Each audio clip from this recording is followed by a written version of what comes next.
Hey, thanks for joining me on the channel today. Well, as you can see, we are back in the leisure travel van. That's right, last week we came to you from our brand new towable, which is a 27-foot Airstream Globetrotter. And we gave a quick little tour. We took it to Oklahoma for just a couple of days as a initial shakedown trip. We didn't want to get too far. And if you want to see that video, I'll link it right there. But the Airstream is fantastic. So much harder than this thing though, as far as driving, as far as setting it up, all of those different things. But however, once you get there, the panoramic windows and everything, you've got to take a look at that video. You'll like an Airstream, I promise you. It's fantastic.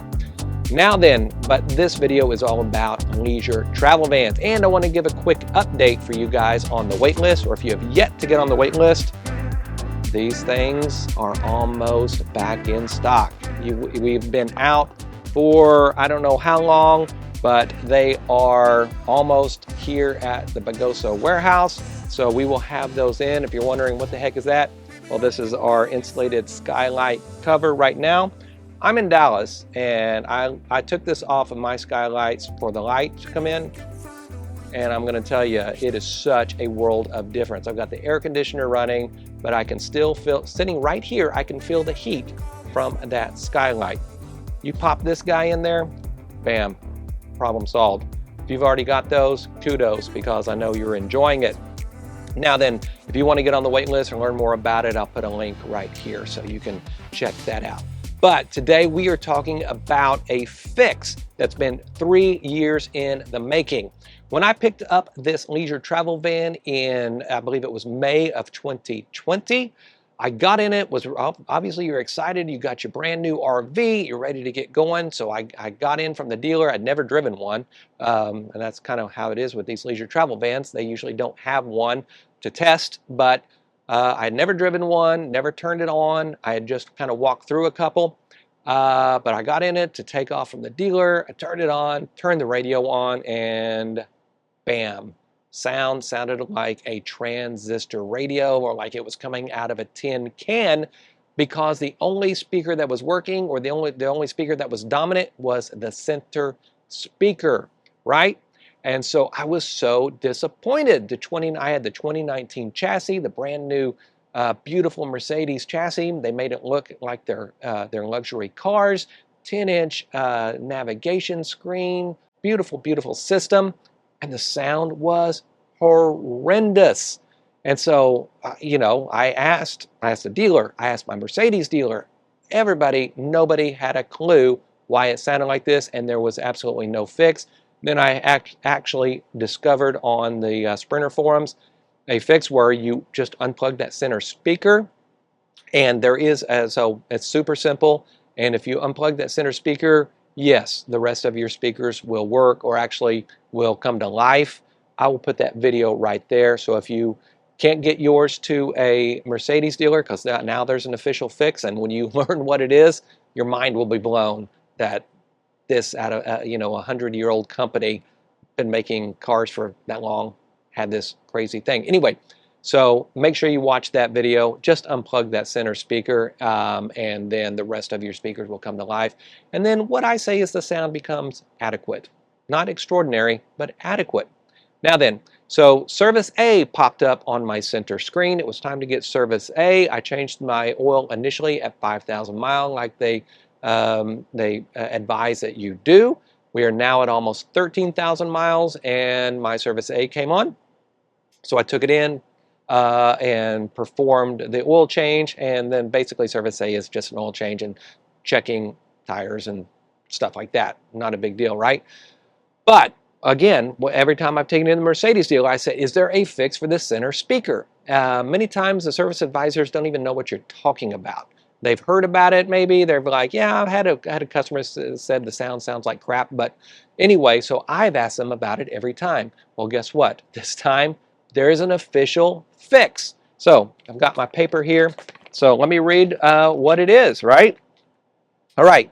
Client state center speaker needs to be unplugged for the rest to work. Verified client's concern, tested audio system, and found center speaker to be dominant in sound. CD battery maintainer and performed quick test, found no relevant fault codes. checked for LI and PTSS cases and found LI 82.85-N-071147 stating to correct pinning of connectors. Yeah, you heard that right. They have two wires crossed.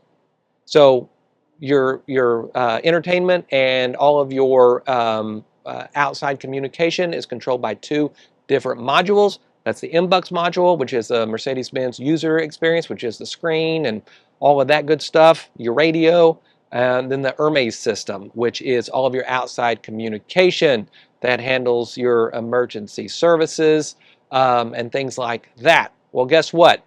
From the factory, since 2019, when these first started rolling off the assembly line, they've had two wires crossed, two connectors crossed. Take them out, put them in the right thing, and bam, problem solved. It took them 3 years to figure this out. Can you believe that? Oh, since the German, they'll do it like that. 3 years to figure that out. Can you believe that? A company that's over 100 years old having a situation like that, that's scary, right? If they didn't find that, was there anything else, something with the brakes or something like that that could be, you know, wires crossed? Anyway, super, super insane that that happened, but it is fixed. I can verify. I got in to drive it back from the dealer, turned it on, and now the sound went from adequate, having the center speaker unplugged, now it's plugged back in with the fix. It went from adequate to what it's intended to be. So it's cab filling, it's much, much better. It's what you expect from a luxury Mercedes vehicle like this. So all of you Wonder owners are probably like laughing at us because, you know, Ford did it right from the factory, Mercedes got it wrong, but it is now fixed. So take your Sprinter in to get this fix, especially if you like listening to music while you drive. And if it's a while before you can do it, make sure you look at that video.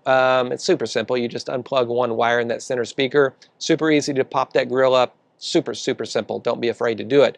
And then that will give you adequate sound, much better than what it comes from the factory. It gives you adequate sound. Take it to your Mercedes dealer, have the fix done, and then it's what it's intended to be. And it does. It sounds fantastic. Much, much better. Now then, what does Service A cost?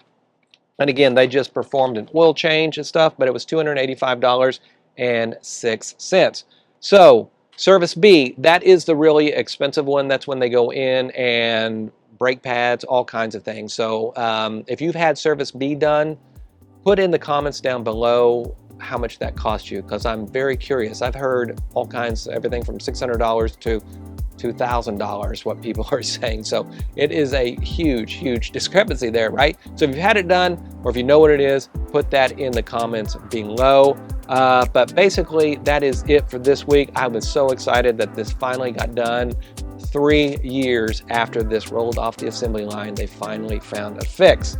Now then, don't forget about your Skylight covers. Get on the wait list. And anyway, looking forward to making sure your coach is nice and cool for the summer. Anyway, that's it for this week. Make sure you hit that subscribe button, the thumbs up, and we will see you, well, I don't know if it'll be from an Airstream, I don't know if it'll be from a leisure travel van, but either way, hopefully we've got some great content coming to you that's going to help you in your RV journey. But with that said, we will see you next time.